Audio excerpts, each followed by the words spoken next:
What is ISO? This is high ISO. Don't use it if you don't need to. In very basic terms, ISO is simply a camera setting that will brighten or darken your photo.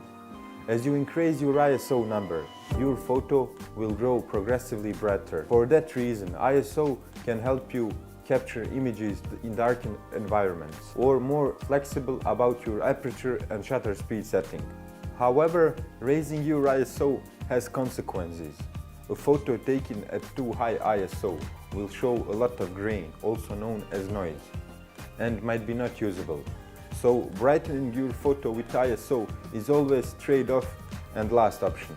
You should only use your ISO high when you are unable to brighten your photo with shutter speed or aperture. The lowest native ISO on your camera is your base ISO. This is a very important setting because it gives you the potential to produce the highest image quality, minimizing the visibility of noise as much as possible. Some older DSLRs and a number of modern cameras, such as Fuji X-T2, have a base ISO of 200, while most modern cameras have a base ISO of 100. Optimally, you should always try to stick to the base ISO to get the highest image quality.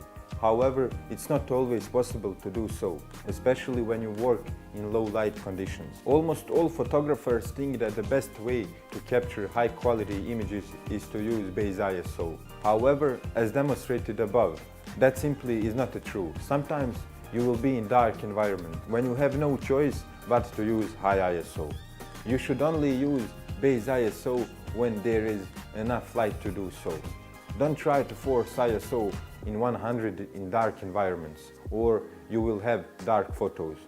Or for instance, if you shoot a basketball, you will need to have fast shutter speed. And when you have fast shutter speed, your images will be dark, so you need to increase your ISO. But be gentle when you're increasing your ISO. So I tried to be as short as possible. This was just some basic stuff for beginners.